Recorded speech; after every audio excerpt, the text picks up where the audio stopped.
Hey everyone, Indiana Backyard Gardener. My name is Adrienne and I am coming to you guys this week with your spring planting series, week number 5. If you are a returning subscriber, thank you for your continued support. If you're new to the channel, then I would encourage you to consider subscribing and make sure that you hit the like button and notification bell so that you can get notifications for all of the videos that come out in the series and other fun things that go on. But let's get right into the list for this week. So this is going to be the video for the week of April the 2nd. Okay, and we're talking about spring planting. We are going to go over what we can plant indoors and what we can plant outside under cover. Okay, sometimes we have greenhouses or cold frames or hoop houses or row covers and whatever that we might have in order to protect our plants. We have the opportunity to either extend our growing season on the front end or the back end, or even both. Okay, so let's talk about what we can start inside. If you are determined to start things inside, then I don't knock you.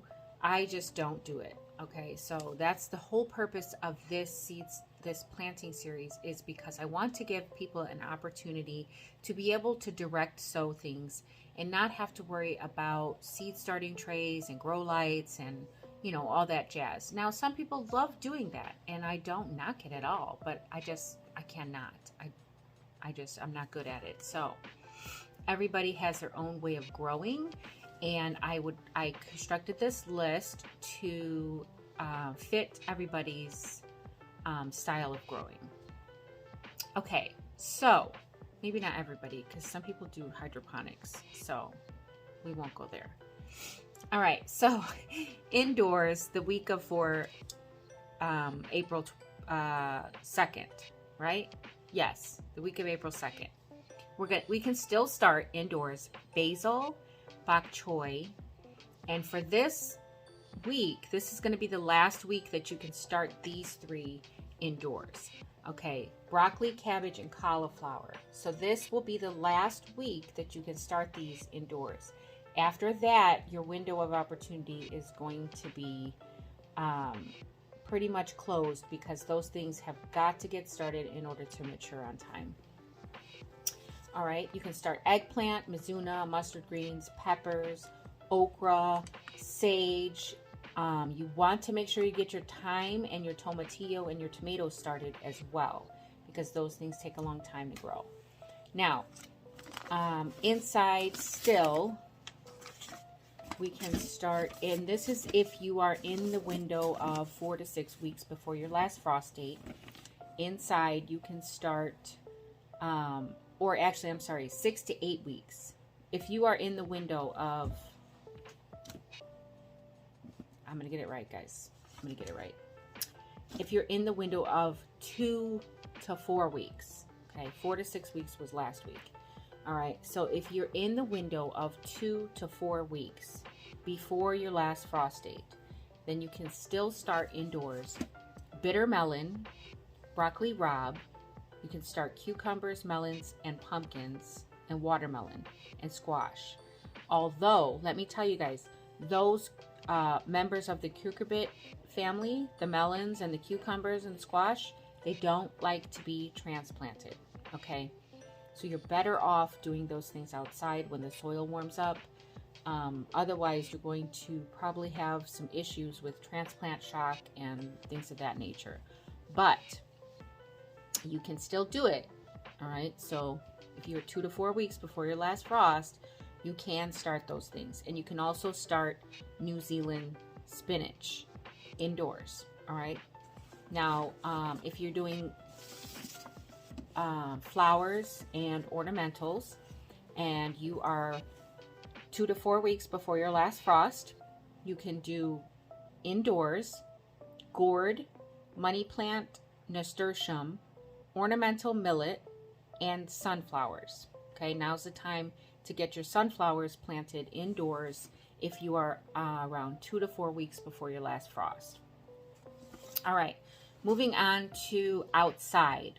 All right, so outside, if you have access to a double layer of protection and you don't want to start things indoors and you want to just be able to plant outside, and you have a double layer of protection, you can put these things directly outside. You can do bok choy, cilantro, oregano, radicchio, sage, salsify, thyme, okay? And if you have a single cover of protection, you can either take one layer off. So this is okay. So this would be a transition period. If you have started things under a double layer of protection and you want to remove a layer of protection for these things on this list, okay? So this is a single layer of protection. You can either start these things under a single layer now, or if you've already had them started under a double layer, now would be the time to remove one layer and they can grow under a single layer now. So that list includes arugula, beets, broccoli, cabbage, cauliflower, carrots, chives, collards, claytonia, dill, endive, horseradish, kale, kohlrabi, leeks, lettuce, mash, mizuna, mustard, onions, parsley, peas, potatoes, radish, rutabaga, sorrel, spinach, Swiss chard, and turnips. Okay, so that's everything you can put outside under a single layer of protection. And that's if your last frost date falls in the beginning of May. Okay, so all of these things are going according to a last frost date that would be in the first half of May. So if your last frost date is in the first half of May, then this is for you.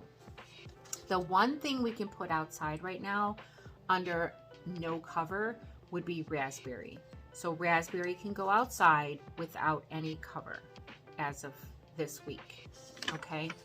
Now outside, let's see if I have anything additional to go outside. If you are 2 to 4 weeks before your last frost, outside, vegetables and herbs, you can start catnip. That was one that's not on the list that I just gave you. You can do a crimson clover now. It's a cover crop, or it's considered a medicinal too. Watercress and wild bergamot. Not to mention all of the baby greens. Okay, so those things can be started outside now, before 2 to 4 weeks before your last frost date. If you're doing flowers and ornamentals and you are around 2 to 4 weeks before your last frost, you can do bee balm, bells of Ireland, black-eyed Susan, bluebells, calendula, cleome, echinacea, grass, the blue grama grass, lily blackberry, love in a mist, milkweed, phlox, Shasta daisy, verbascum, verbena, and wheat. Okay, so if you are 2 to 4 weeks before your last frost, those things can all be started now outside.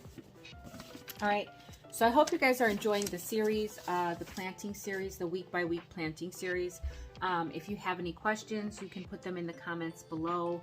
If you have not yet already, then I would encourage you to subscribe and ring the bell for notifications so that you can get notified when the new videos come out.